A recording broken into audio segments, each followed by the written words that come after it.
Good evening, everybody. Welcome to Rounding the Bases. I'm Coach Coons along with Coach Porter.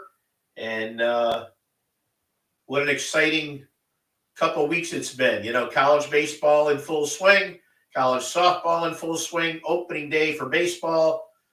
A lot of things going on.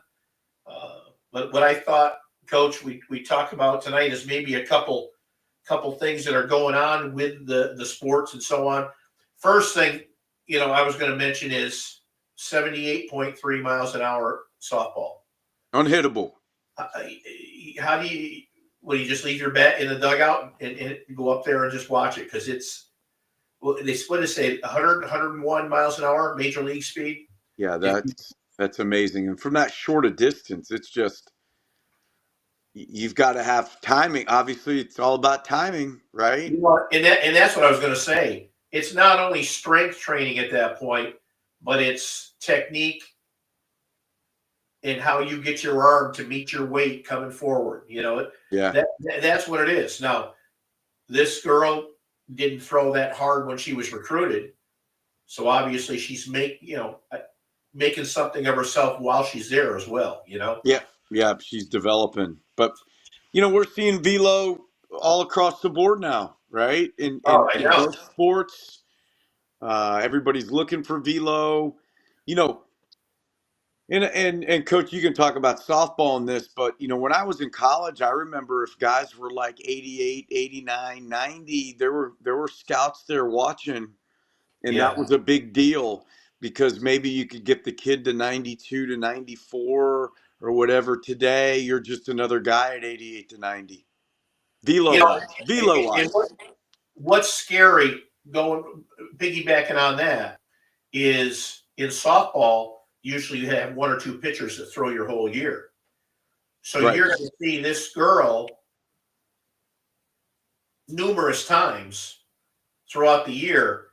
What are these other teams thinking that are going to come in there and say, and do that? And you're right about baseball. Back in the day, 88, 89, your Friday night starter now is low to mid 90s or up. Yeah. And, that's a big thing. And jump into baseball, the new rule.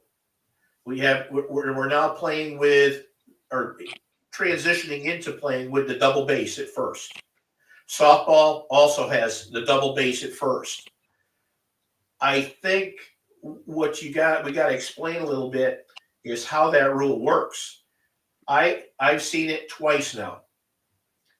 If a player hits a ball, baseball or softball, doesn't matter, run to first base, they cannot step on the white portion of the bag. They have to step on the outside or the colored one, the green, red, whatever color they have it.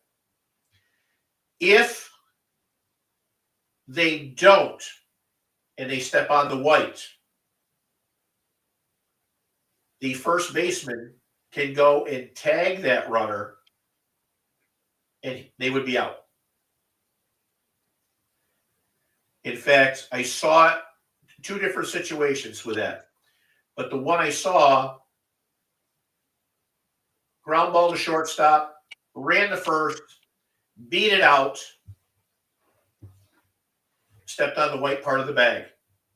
Now, where they messed the rule up was the kid went back to the bag, ran down the first baseline, came back to the base and stood on the white. Right.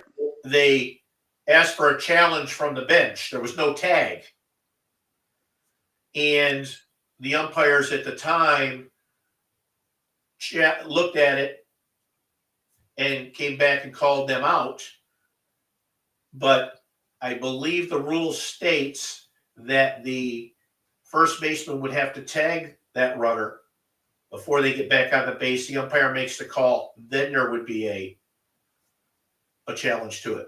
The other part of that rule we just saw the other night in a Virginia game, the kid on first base throw to first, and he missed the white base and stepped on the colored base. First baseman tagged him. He's out. Once you reach first, the colored base goes away. The white base is in play. That was Grant Hussey from West Virginia, the first baseman. Correct. Who's Yep. Grant Hussey from West Virginia, who I believe is now he's actually from the town I'm in, Parkersburg, West Virginia. Grant, I think, is now the WVU all-time leading home run guy, but that was him, and just a few nights ago. So Yeah. But just letting you people out there with this double base, make sure you know how it works.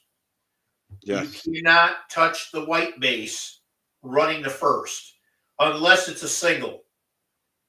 A single, you can round it. If you're trying to beat out a hit, you touch the white base, it's going to open up. Everything's fair game. And you're sitting there and you're just wondering this. And I saw the play. It was a game. Florida was in the field, and kid beat out the ground ball, came back, stood on the white, and the bench called for it to be reviewed, and the umpires reviewed it at that point, and at that point, it's the umpire. I believe the umpires made a mistake, because if you don't tag him before he gets back to the white, there's really no reason that he is out at that point, right. because there wasn't a play made. So, those are just rule changes coming up. There's different leagues experimenting with different things. I saw a softball game the other night, triple play. Unbelievable triple play. Yeah. So, but I think what it comes down to is, we always talk to athletes about, what do you got to do to play at the next level? And we may skip over this a little bit, or we don't really stress it, but you need to know the game. And you can get stronger. You can work on your technique and everything else, but do you truly know the game? Because that instance is going to cost a game for somebody somewhere down the line. Yeah, it's all about having HTWA, how to win awareness. That's How right. to win awareness is crazy, is crazy important. How to win awareness, making sure you know all those little things. Here's the other thing, and I bring this up to my players. I know a lot of most coaches do, but it's all about finding that competitive edge, that competitive advantage, and knowing those little things, those little rules. Because in the heat of a moment, maybe your opponent won't, but knowing those small details give you a competitive edge, and ultimately will help your team be successful and win games. So, as we embark on a new season, okay, a lot of high schools, obviously a lot of the northern, midwestern, northeastern states are getting ready to amp up and start. I know West Virginia started last week. Ohio starts tomorrow with being able to play. Some other states are already going, but don't, when you go to practice, ask your coach, learn the rules. Hopefully your coach is feeding you those rules, those small details. Hopefully everything you do is detail oriented. Coaches look for players with how to win awareness. Right. How to win awareness. So it could be something as small as when I get in the batter's box and I'm in a sacrifice bunting situation. Runner at first base, nobody out, bottom of the seventh, my team is down a run. Where do I want to bunt the baseball? Am I going to bunt it at the guy that's charging in at me? Yep. No. Where do I want the baseball? The runner at second base. Where do I want to bunt the baseball? Right? Am I going to bunt it at the guy that's charging? And most of the time, who's the guy that's charging? The guy's the first baseman. Do I want to bunt it right into him? No, I don't want to bunt it right into him. Now, different coverages call for different guys charging, but in standard coverages, know where to bunt the baseball. Right. Right. That's a major difference between baseball and softball. What we just lost coach. Bunts. If you are bunting in softball, you've got a third baseman right there just breathing down your neck because they play in so close as it is. And then in baseball, you have a right-handed pitcher on the mound, and they pitch, they're going to fall off the mound to the right side towards third. If you want to bunt it right at the second baseman at that point, you can bunt it at the second baseman, and there he is. And Froze that's up. what I used to tell our players. You know, if you got a right-handed pitcher, you can bunt a hard ball towards second base because they're sprinting to cover first. Yeah. Baseman's charging. It's probably a base hit. If you got a lefty on the mound, guess what? They're going to fall off towards the first base side, bunt it toward the shortstop. He's sprinting to third base. Yeah, absolutely. So you know, you got to play these techniques when you do this stuff. You know, small things, right? You know, how to win awareness. I'm telling you, you know, position players, count movement. You know, how many steps if I'm in the outfield am I taking? Pull side for every ball, right? Non-pull side for every strike. In the infield, same thing. You know, pickoffs.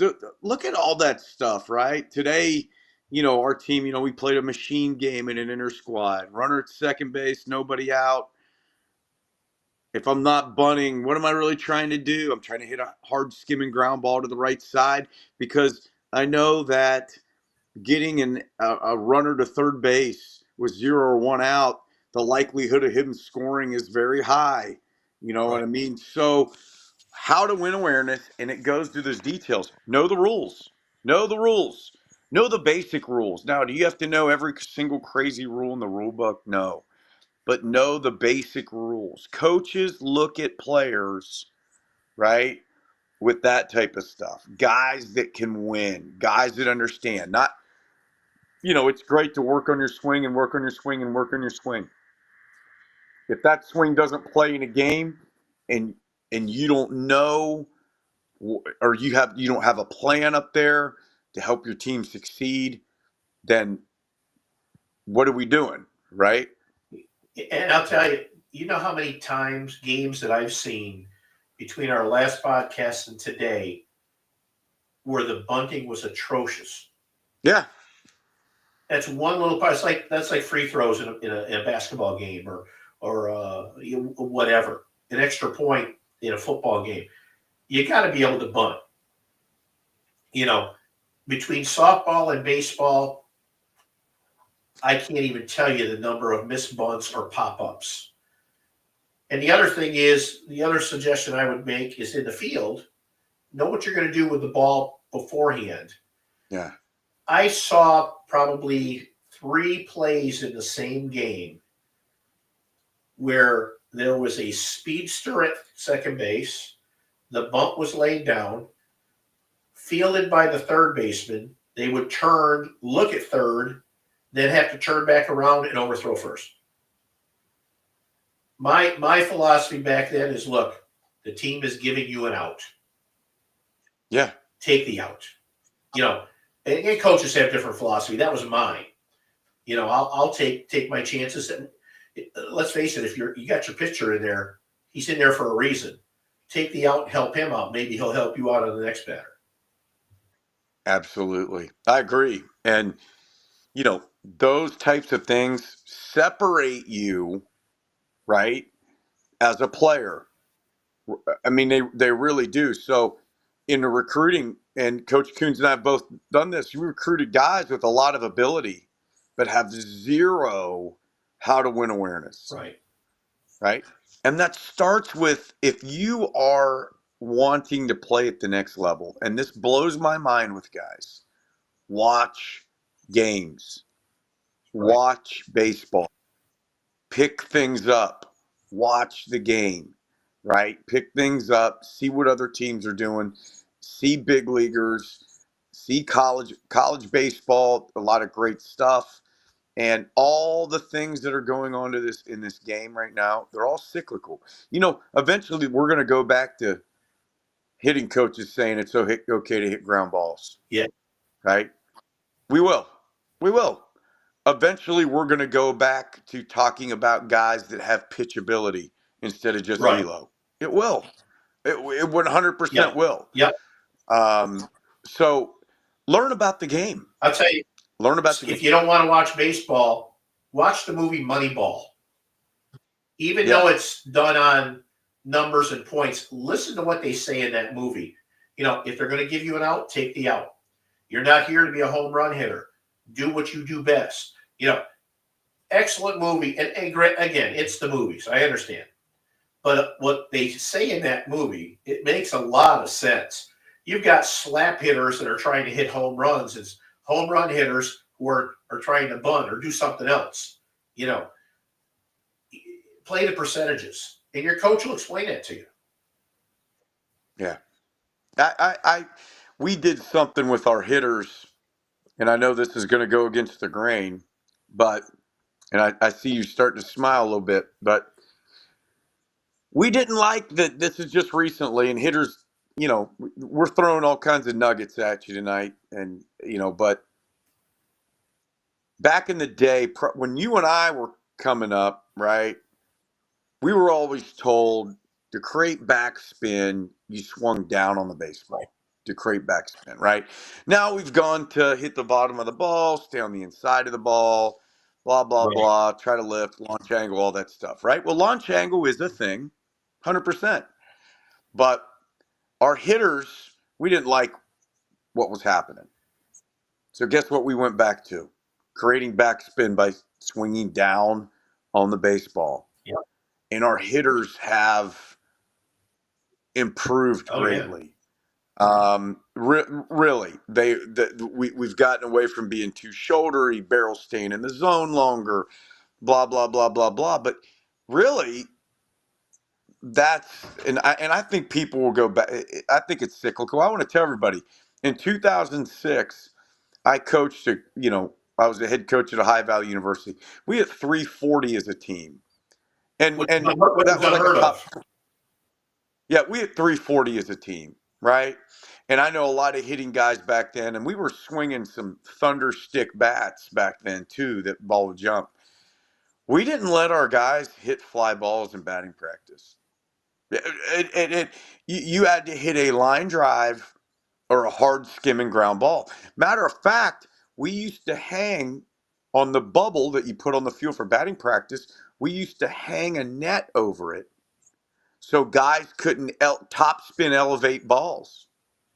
Right. So we forced those guys, the ball to travel a little bit. We forced them to hit balls with backspin in the gaps and hard line drives, obviously hard skimming ground balls. And today, that's kind of unheard of. And we've kind of gone back. We've kind of gone back to it because at the end of the day, we're just seeing a lot of guys that are creating a lot of topspin. Their barrels are cutting through the zone. They're not able to cover all 17 inches of the plate. I could go on and on and on and on. And we've I think the game's kind of gotten away from that. And I don't know. I think it's going to come back because I think you're starting to see.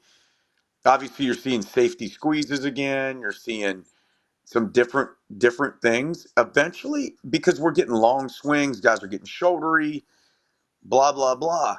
We could go on and on and on, but I think that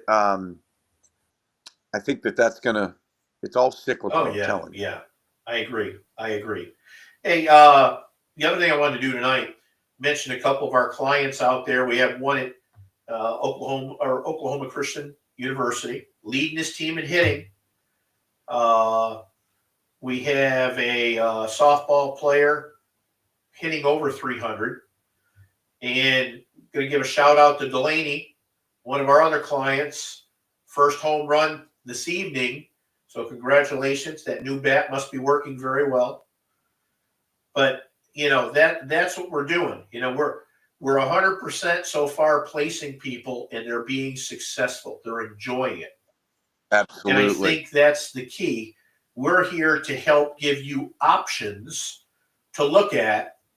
Now, we're not telling you where to go. Believe me, we're going to give you options, but we want to give you options where you'll be successful. Now, if you want to shoot higher and take a chance, that's up to you. And we'll push for you as much as we can. But everybody that we have placed and everybody we're working with has been doing a great job and been very happy. And I just wanted to throw that in there, pat ourselves on the back a little bit. But I think that's the key. That's what we're here for, is to help whoever wants to get help by us, to give you that edge. We have people sometimes fill out the questionnaire, and you try to call them to tell them, give the evaluation, and they don't answer. And then you text them. And, Yeah. we're not selling to you. We're giving you a free evaluation. We don't argue on the phone. We don't hard sell. We're here to give you an evaluation, and if that works for you, we'll do it. Absolutely. Let us take a look at you, tell you your strengths, help you with your weaknesses, take a look at that, how to win awareness. We'll help you. Absolutely. Next week, we're working on a softball coach to come on and talk about softball. We'll have some baseball tips on there, but until then, keep winning games. Keep playing hard for you. And enjoy. Be recruitable. Baseball's And back. give us a call. Fill out that questionnaire on our website. Thanks for watching, and we'll see you next week.